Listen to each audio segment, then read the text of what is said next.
Hello students. So we are done with chapter mechanical properties of solids, and today we will study next chapter, that is chapter 10, mechanical properties of fluid.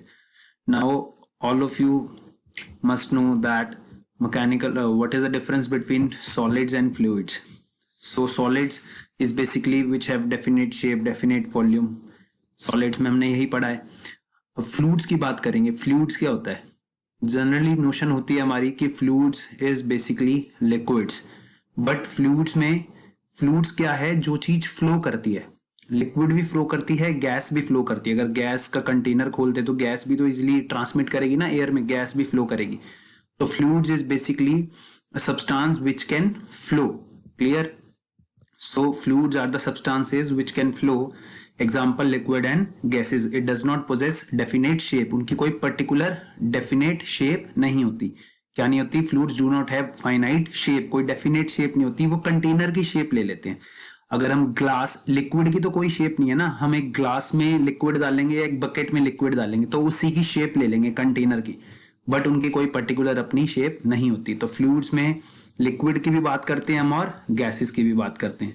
Clear? So in fluid mechanics The following properties of fluid can be considered. अब हमने mechanical properties पढ़नी है fluid की, characteristics पढ़ने हैं different fluids के, उसकी different applications पढ़नी है. ठीक है? तो बेसिकली हम फ्लूइड मैकेनिक्स दो तरीके से पढ़ते हैं. एक तो जब फ्लूइड रेस्ट पे हो, ये लिक्विड या गैस कुछ भी हो, रेस्ट पे हो, when the fluid is at rest, उस स्टडी को हम बोलते हैं हाइड्रोस्टैटिक्स. ठीक है?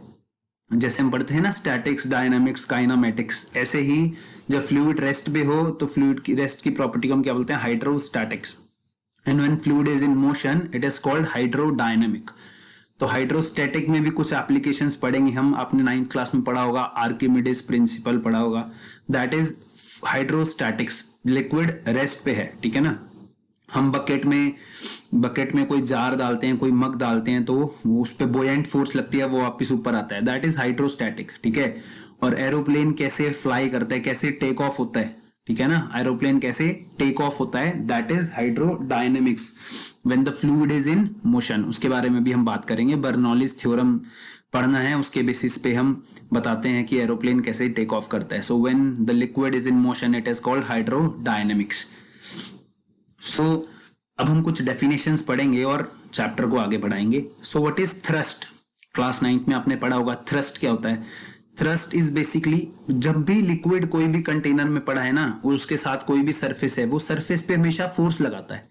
ठीक है? लिक्विड सरफेस पे फोर्स लगाता है. कैसे फोर्स लगाता है? परपेंडिकुलर फोर्स, नॉर्मल फोर्स लगाता है. ये सरफेस है और ये लिक्विड क्या कर रहा है? नॉर्मल इस पे फोर्स लगा रहा है. हमेशा क्या करता है? नॉर्मल फोर्स लगाता है. So the total normal force exerted by liquid at rest on a given surface is called thrust of liquid. Clear? Total normal force, total perpendicular force लगाता है लिक्विड किस पे? लिक्विड जो रेस्ट में liquid है. अभी हम हाइड्रोस्टैटिक्स की बात कर रहे हैं. ठीक है?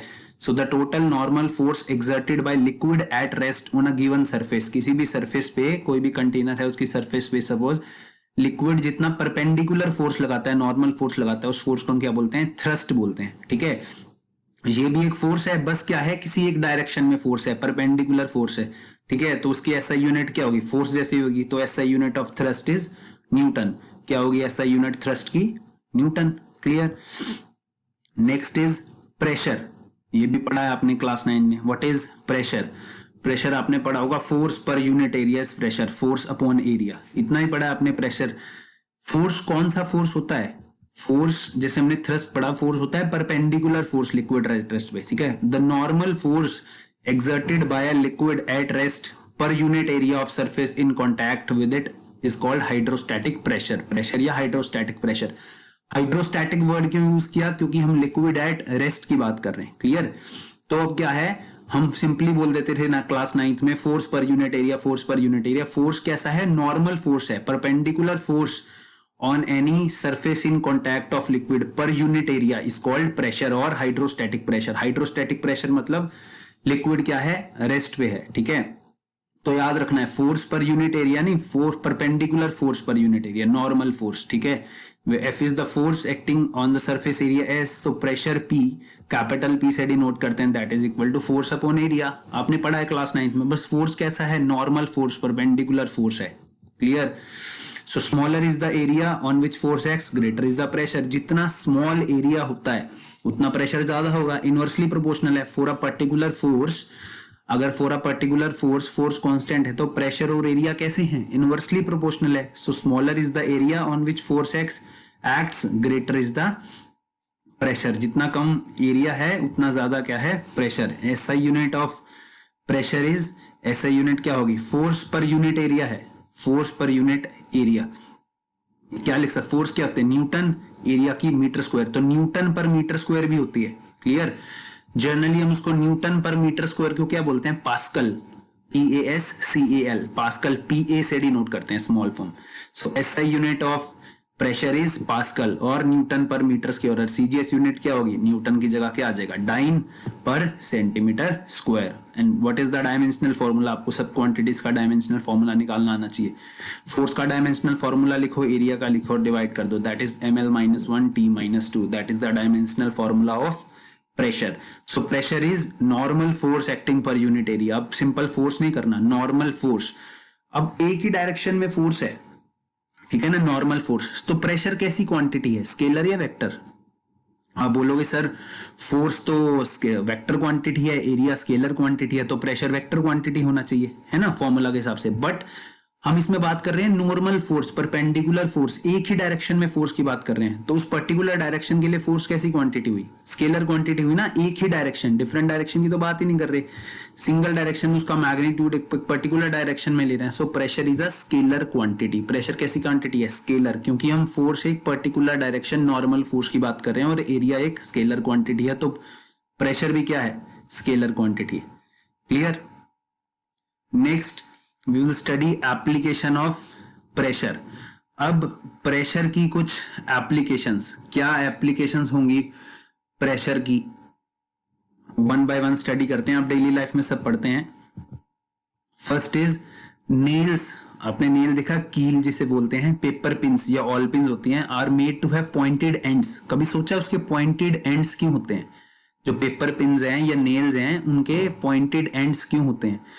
सो पॉइंटेड एंड होने के कारण क्या होगा, उसका एरिया बहुत कम हो जाएगा। आगे से सपोज हमने एक हैमर से नेल इंसर्ट करना है वॉल में, ठीक है ना, हैमर से एक नेल इंसर्ट करना है वॉल में, कोई हमने क्लॉक हैंग करनी है, ठीक है, तो नेल का आगे वाला जो हिस्सा होता है वो पॉइंटेड होता है। ऐसा क्यों, क्योंकि आगे वाले हिस्से में क्या होता है, एरिया क्या होता है, कम होता है, ठीक है ना। जितना पॉइंटेड होगा इसका एरिया क्या होगा, उतना कम होगा। एरिया अगर उसका कम होगा, एरिया कम होने की वजह से क्या होगा, एरिया कम है तो for a particular force, hammer से मैं जितनी फोर्स लगूंगा प्रेशर ज्यादा होगा। प्रेशर और एरिया कैसे हैं, इनवर्सली प्रोपोर्शनल है। So for a particular area pressure is more. So because of their pointed ends, pins and nails have very small area in contact. Area of contact बहुत small है, area small है, तो जब force apply करेंगे तो it will exert a larger pressure. For a particular force area और pressure क्या है, इनवर्सली प्रोपोर्शनल है। एरिया कम है तो प्रेशर ज्यादा होगा, तो इजिली वो पेनिट्रेट हो जाएगा सरफेस में, वॉल्स में इजिली पेनिट्रेट हो जाएगा, ठीक है, इसलिए नेल्स के पॉइंटेड एंड्स होते हैं। और बात करते हैं एप्लीकेशन की। It is painful to walk on a road covered with pebbles having sharp edges. Roads जो पेबल्स होते हैं, बोलते हैं शार्प एज, मतलब कोई भी रोड अगर अच्छी रोड नहीं है, उसमें बहुत सारे पत्थर हैं, अलग अलग शार्प पत्थर हैं, तो हमारे को चलने में डिफिकल्टी होगी। या हम नेल्स के ऊपर भी अगर चलें तो नेल्स ज्यादा प्रेशर अप्लाई करते हैं ना, ठीक है ना। क्यों, क्योंकि जो शार्प एजेस वाले पत्थर हैं जो रोड पे पड़े हैं, शार्प एजेस वाले, उनका क्या होगा, एरिया कम होगा। एरिया कम होने की वजह से क्या होगा, वो हमारे पैरों के साथ जो सरफेस इन कॉन्टैक्ट क्या है, हमारे फुट है, ठीक है, तो प्रेशर ज्यादा अप्लाई करेंगे, प्रेशर ज्यादा अप्लाई करेंगे तो हमारे को पेनफुल होगा वॉक करने में, ठीक है। So it is painful to walk on a road covered with pebbles having sharp edges. Next is, आपने देखा होगा जो रेलवे ट्रैक होता है, रेलवे ट्रैक के नीचे वुडन के स्लीपर्स होते हैं, ठीक है ना, वुडन के स्लीपर्स होते हैं, या आयरन के भी होते हैं, नहीं तो सीमेंटेड, आजकल सीमेंटेड बनते हैं, ठीक है। ट्रैक के नीचे ऐसे आपने देखा होगा पैरेलल ट्रैक है, उसके नीचे थोड़े थोड़े डिस्टेंस पे वुडन स्लीपर्स होते हैं, या फिर सीमेंटेड स्लीपर्स या आयरन स्लीपर्स होते हैं। ऐसा क्यों होता है, सिंपली ट्रैक क्यों नहीं है, ट्रैक के नीचे पत्थर डाल दो और ट्रैक बिछा दो उसके ऊपर। क्यों ऐसा होता है, क्योंकि ट्रेन का वेट बहुत ज्यादा होता है, ठीक है, तो जो स्लीपर्स लगाते हैं उनका एरिया बहुत ज्यादा होता है, जो स्लीपर्स लगाते हैं, रेदर देन सिंपली अगर दो ट्रैक हो, सिंपली दो लाइंस हो, ट्रैक हो, उससे ज्यादा एरिया क्या है, वो उनका जो स्लीपर्स उसके नीचे लगाए होते हैं उनका है। उसका एरिया ज्यादा होने की वजह से क्या होता है, ट्रेन की वेट की वजह से प्रेशर बहुत सारा डिस्ट्रीब्यूट हो जाता है डिफरेंट एरियाज में। ठीक है, बेसिकली क्या, प्रेशर कम पड़ता है। प्रेशर कम अगर पड़ेगा ग्राउंड पे तो ट्रैक नीचे नहीं गिरे धसेगा, डिप्रेस नहीं होगा नीचे। ठीक है, तो इसीलिए क्या है, क्या बोलते हैं कि उसके नीचे, ट्रैक्स के नीचे क्या होता है, स्लीपर्स लगे होते हैं। ठीक है, क्यों, क्योंकि स्लीपर्स का एरिया ज्यादा होता है, प्रेशर कम होता है, so that the rails do not get depressed, वो अंदर, जमीन अंदर नहीं धसेगी। Clear, this is also the example. Next is very important, bags and suitcase are provided with broad handles. जो आपका स्कूल बैग होते हैं, ठीक है, स्कूल बैग या कोई भी बैग, उसके हैंडल्स ब्रॉड होने चाहिए।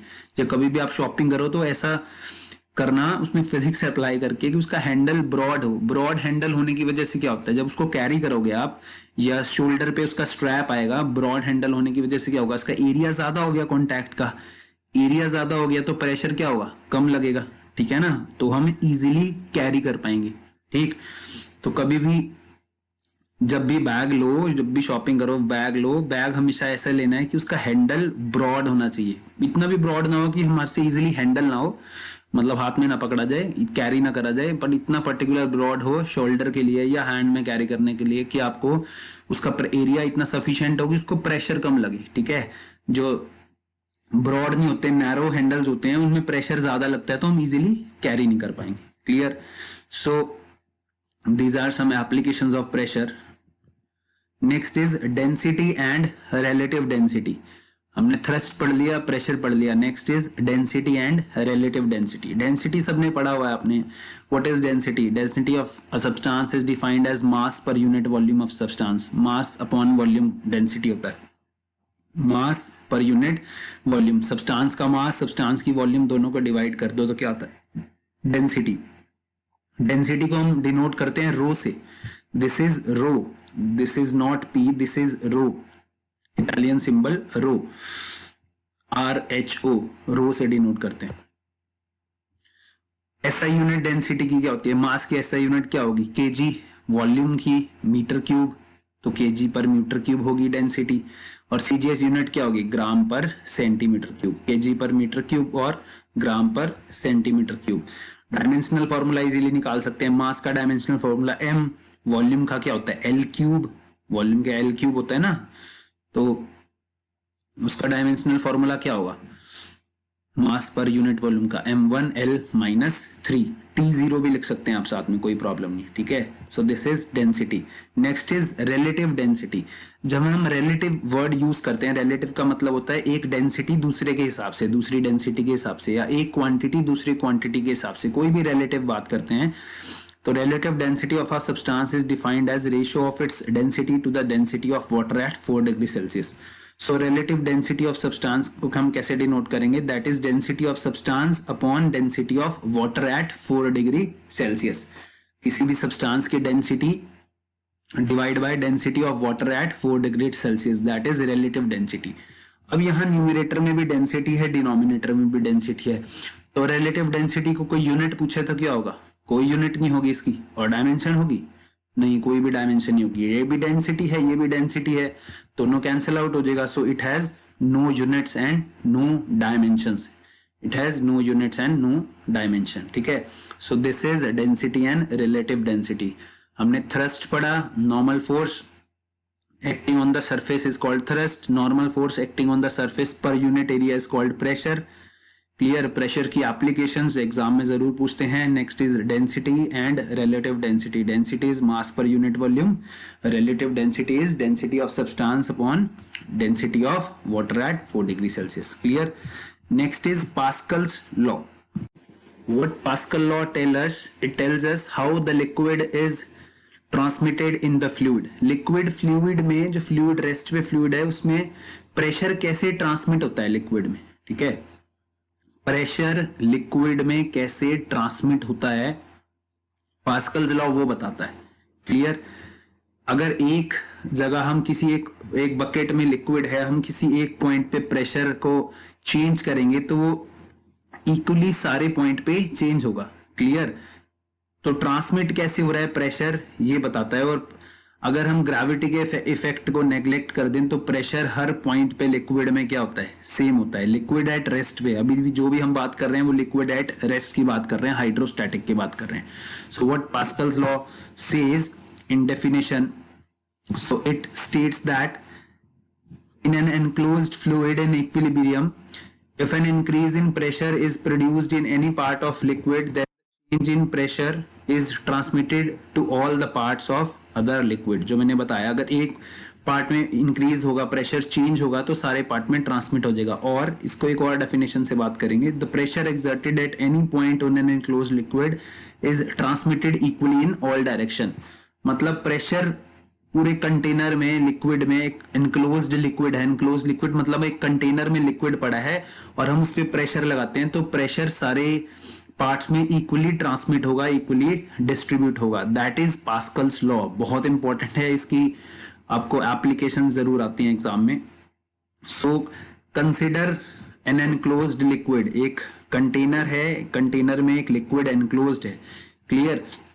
हमने एक लिक्विड का कॉलम लिया छोटा सा, एक हाइपोथेटिकल प्रिज्म बना लिया। Clear? A B C surface, D E F surface बना लिया। लिक्विड के अंदर एक हमने हाइपोथेटिकल डायग्राम बना लिया बेसिकली। ठीक है, हम उतने लिक्विड को कंसिडर कर रहे हैं, इसका मतलब ये है हम उतने लिक्विड को, उसने लिक्विड की स्टडी कर रहे हैं कि क्या प्रेशर हर पॉइंट पे सेम है, क्या जो ये फोर्स है, जो प्रेशर यहाँ है बीसी पे लग रहा है, बीसी पे फोर्स लग रहा है F A, D C D E पे, डी एफ पे लग रहा है एफ बी, या ए बी पे लग रहा है एफ सी, क्या ये फोर्स सेम, क्या ये प्रेशर जो लग रहा है इन फोर्स की वजह से पर यूनिट एरिया प्रेशर क्या सारे पॉइंट्स पे सेम है, हमने उसको स्टडी करना है। क्लियर? सो इन इक्विलिब्रियम, जब लिक्विड इक्विलिब्रियम में होता है, so the fluid force should balance in various direction. Suppose इस पे फोर्स लग रहा है एफ ए, इस पे लग रहा है एफ बी, इस पे लग रहा है एफ सी। क्लियर? तीन डायरेक्शन में फोर्स लग रहा है। तो लिक्विड जब इक्विलिब्रियम होता है, पास्कल्स लॉ में देखो डेफिनेशन में लिखा है, it states that in an enclosed fluid in equilibrium, जब लिक्विड इक्विलिब्रियम होता है तो प्रेशर सारे डायरेक्शन में इक्वली ट्रांसमिट करता है। Clear? So in equilibrium the fluid force should balance each other, ये सारी फोर्स बैलेंस करेंगी। अब ये फोर्स है इस डायरेक्शन में एफ बी, ये देखो यहां मैंने यहां बनाया रिप्रेजेंटेशन वेक्टर का, ये क्या है एफ बी। तो एफ बी के दो कंपोनेंट होंगे, ये थीटा एंगल है, ट्राइंगल का एंगल ए सी बी, तो एफ बी के दो कंपोनेंट होंगे, ये F B sine theta, this is F B cos theta, साथ वाला थीटा के F B cos theta, this is F B sine theta. अब एफ बी के दो कंपोनेंट है, जो हॉरिजॉन्टल वाला कंपोनेंट है एफ बी साइन थीटा, ये किसको बैलेंस कर रहा है, इस एफ सी को बैलेंस कर रहा है, इस एफ सी को बैलेंस कर रहा है ना। ये हॉरिजॉन्टल राइट डायरेक्शन में है, ये लेफ्ट डायरेक्शन में। एफ बी साइन थीटा किसको बैलेंस कर रहा है, एफ सी को। और एफ बी कॉस थीटा किसको बैलेंस कर रहा है, जो डाउनवर्ड फोर्स है, that is equal to this upward force F A. तभी तो लिक्विड इक्विलिब्रियम है, तभी लिक्विड इक्विलिब्रियम है ना, ये फोर्स इसको बैलेंस कर रही है और ये फोर्स एफ ए वाली force F B cos theta को बैलेंस कर रही है। यही मैथमेटिक्स करना है हमें। Along horizontal direction F B sine theta is equal to F C, F B sine theta F C के इक्वल है। और along vertical direction F B cos theta is F A, F B cos theta क्या है, F A. So from the geometry of figure, geometry of figure से बात करें, अगर इसका एरिया एफ ए वाले का ए है, एफ बी वाले का ए बी है और एफ सी वाले का ए सी है area, so A B sine theta is A C, same होगा। एरिया का जो कंपोनेंट होगा, एरिया का जो कंपोनेंट होगा A B sine theta that is equal to A C, और A B cos theta that is equal to A, same as force. Clear? So अगर हम दोनों को डिवाइड कर देंगे, दो अबव इक्वेशन है उन दोनों को डिवाइड कर देंगे, F B sine theta by A B sine theta is equal to F C by A C, और F B cos theta by A B cos theta is F A by A A. इन दोनों को जब हम divide कर देंगे, ये sine theta cancel हो जाएगा, तो हमारे पास क्या आ गया, F A by A A equal to F B by A B equal to F C by A C. मतलब फोर्स ऑन एरिया ए, मतलब ये जो बी सी वाला एलिमेंट है इस पे एफ ए है, force on this divide by area, force per unit area of A, force per unit area B and force per unit area C. Force per unit area क्या होता है, pressure. So pressure as A, pressure at A equal to pressure at B equal to pressure at C. मतलब pressure इस point पे जो A B में जितने भी पॉइंट हैं, प्रेशर इस पॉइंट पे, प्रेशर इस पॉइंट पे, हमने ये 3 कंसीडर किए हैं। ऐसे बहुत सारे पॉइंट, कहीं भी लिक्विड में प्रेशर सारे पॉइंट पे सेम है, कहीं भी लिक्विड में सारे पॉइंट पे प्रेशर क्या है, सेम है। Clear? That is Pascal's law. So pressure is same at all points. हमने क्या किया, हमने फोर्स के कंपोनेंट कर लिया, हमने एरिया के कंपोनेंट कर लिए। ठीक है, आपने अभी तक पढ़ा कि एरिया स्केलर क्वांटिटी है, पढ़ा है ना आपने, एरिया स्केलर क्वांटिटी है एरिया। तो अगला सर आपने एरिया के ए बी कंपोनेंट कैसे कर लिए। हम एरिया को एरिया वेक्टर क्वांटिटी भी लेते हैं, क्लास 12 में आपको और पता लगेगा इसके बारे में। सो हम एरिया को ए बी, जब हमने यहाँ यूनिट नॉर्मल एरिया किया, इसमें एरिया ए बी है ये वाला एरिया, तो हम इस एरिया को इसके टर्म्स में हॉरिजॉन्टल और इस वर्टिकल के टर्म्स में इजीली लिख सकते हैं। Clear? So pressure at A equal to pressure at B equal to pressure at C. हाँ, अभी आप ऐसा भी समझ सकते हैं, ये थीटा है तो साइन थीटा क्या होगा, परपेंडिकुलर डिवाइड बाय हाइपोटेन्यूज। इसका सपोज ए बी का एरिया क्या है, ए बी का एरिया है AC, ये जो AB वाला है FC है ना, इसके कॉरेस्पॉन्डिंग फोर्स, तो एरिया कितना है AC, और ये वाला एरिया कितना है AB, तो AB क्या होगा AC साइन थीटा। ठीक है, आप जहां मैंने यहां पर आपको बताया था ये from the geometry of figure AB, तो यहां आप क्या करेंगे, sine theta AC by AB होता है और cos theta AB by A, perpendicular by hypotenuse और बेस बाय हाइपोटेन्यूज। अब वेक्टर के टर्म्स में मत जाओ, आप AB sine theta AB cos theta से भी आप ज्योमेट्री से, ट्रिग्नोमेट्री से आप एरिया निकाल सकते हैं। बस दोनों को डिवाइड कर देना है और वहां से क्या आएगा, pressure at A equal to pressure at B equal to pressure at C। So this proves the Pascal's law. No application of Pascal's law. Application क्या है पास्कल लॉ की, 2 एप्लीकेशन है बहुत important. First is hydraulic lift. आपने देखा होगा कि बहुत हैवी ट्रक को या हैवी बस को, किसी चीज को भी, हैवी ट्रक को, कोई भी हैवी सामान है उसको लोड करने के लिए पिस्टन का यूज करते हैं। वो पिस्टन हाइड्रोलिक लिफ्ट ही होता है। उस किस प्रिंसिपल पे बेस है, पास्कल्स लॉ के प्रिंसिपल पे बेस है। It is used to lift the heavy load. क्या है, कंसीडर मेरे पास एक यहाँ एक कंटेनर है, उसमें 2 पिस्टन है, एक ये पिस्टन है छोटा और एक ये यहाँ इधर लोड लगा हुआ है। बेसिकली ये पिस्टन ही है, ऊपर नीचे हम कर सकते हैं। तो यहाँ लोड है, कोई भी हैवी लोड। क्लियर? मुझे यहां से मैं फोर्स लगाऊंगा, यहां से मुझे कम फोर्स लगानी पड़ेगी और जहां ज्यादा फोर्स से वो सामान को इजीली उठा देगा, तो हमें कम फोर्स में ही हम ज्यादा भारी सामान इजीली उठा सकते हैं पास्कल्स लॉ में। कैसे, आइए देखते हैं। C and D are the 2 cylinder of different area, they are connected to each other with pipe E। C और D 2 सिलेंडर्स हैं, 2 पिस्टन हैं विद एरिया, डिफरेंट एरियाज। इसका छोटा एरिया है स्मॉल ए, इसका बड़ा एरिया है कैपिटल ए, और ये ई देख पाइप है यहाँ से कनेक्टेड है और बीच में क्या है, फ्लूइड है। Each cylinder is fitted with air tight frictionless piston. Piston लगा हुआ है इसमें जिसमें फ्रिक्शन नहीं है। ठीक है, कोई भी और कोई डिसिपेशन एनर्जी का नहीं है, कोई भी फ्रिक्शन नहीं है। इसका एरिया ए स्मॉल है, इसका कैपिटल एरिया ए है। ठीक है, the cylinders are fitted with incompressible fluid. ऐसा फ्लूइड जो इनकम्प्रेसिबल है। इनकम्प्रेसिबल का मतलब क्या है कि जितना प्रेशर मैं यहां से डालूंगा सेम प्रेशर यहां से इक्वली ट्रांसमिट होगा इधर पास्कल्स लॉ में। ठीक है, so F is the force applied on piston C। Piston छोटे वाले पिस्टन पे F फोर्स अप्लाई करी, स्मॉल एरिया ए है, तो उसका प्रेशर कितना एक्सर्ट करेगा लिक्विड पे, फोर्स अपॉन एरिया छोटे वाले सिलेंडर का। क्लियर? ये पिक्चर दिमाग में बनाओ, ये छोटा सिलेंडर है और ये बड़ा ब्रॉड सिलेंडर है। So F by A force. So according to Pascal's law this force is transmitted, pressure is transmitted equally to the piston D। Pressure यही सेम का सेम जो ये प्रेशर है ये आगे भी ट्रांसमिट होगा। तो कितने फोर्स से वो लोड ऊपर उठेगा, अपवर्ड फोर्स कितना लगेगा उस पिस्टन पे, फोर्स कितना होता है, प्रेशर इनटू एरिया। फोर्स का फॉर्मूला प्रेशर इनटू एरिया, और ये प्रेशर कौन सा है, सेम प्रेशर है जो सारे डायरेक्शंस में ट्रांसमिट होगा, F अपॉन A। यही सेम प्रेशर है, F divide by A into area. F divide by A into area है। अब एरिया कौन से बड़ा है, कैपिटल A बड़ा है स्मॉल a से, तो कैपिटल A स्मॉल a से बड़ा है, तो ये फोर्स F वाला फोर्स भी क्या होगा, बड़ा होगा। तो छोटा फोर्स स्मॉल f, छोटे फोर्स की वजह से कैपिटल फोर्स, मतलब ज्यादा फोर्स लगा, हमने थोड़ा सा फोर्स लगाना पड़ा हमारे को और हमें ज्यादा अपवर्ड फोर्स मिला, जिससे हम लोड इजीली कैरी कर पाए। कोई भी हैवी ट्रैफिक को, हैवी ट्रक को, कोई भी हैवी लोड को हम इजीली ऊपर पिक कर पाते हैं। ठीक है, सो किसकी वजह से? पास्कल्स लॉ की वजह से। जितना प्रेशर ट्रांसमिट हुआ स्मॉल सिलेंडर में, सारा का सारा लार्ज सिलेंडर में प्रेशर चला गया, तो कितना फोर्स लगा? एरिया लार्ज सिलेंडर का ज्यादा है स्मॉल सिलेंडर से, तो फोर्स भी लार्ज सिलेंडर पे ज्यादा होगा। तो छोटे फोर्स लगाने से हमारे को फोर्स कम लगाना पड़ा, पर हम हैवी लोड को उठा पाए। Hydraulic lift, clear? Hence a small force applied on the smaller piston will be appearing as large force on larger piston. So heavy load placed on the larger piston is easily lifted upward. हम easily lift कर पाए इसको upward. So this is hydraulic lift. Next is hydraulic brakes. Hydraulic brakes, जो break होती है, hydraulic brake क्या काम करती है वो? Its working is based on Pascal's law.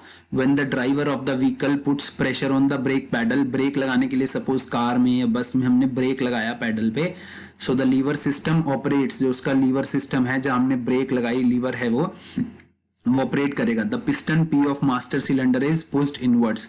देखो ये डायग्राम है इसका, ये क्या किया, यहां से ब्रेक पेडल पे ब्रेक लगाया, ये पिस्टन है जिसके अंदर ब्रेक फ्लूइड भरा हुआ है, ठीक है, फ्लूइड है इसके अंदर। यहां से ब्रेक लगाएंगे तो ये पिस्टन पुश करेगा, ये पिस्टन फर्दर आगे डिफरेंट व्हील्स पे भी है, एक सिंगल व्हील की बात करते हैं हम यहाँ पर, और भी आगे व्हील्स में जाएगा। ये फ्लूइड क्या हुआ, ये फर्दर आगे दो पिस्टन लगे हुए हैं, P1 और P2, दो पिस्टन, और ये बीच में क्या है, रिम है, और S1 S2 क्या है, ब्रेक शू है।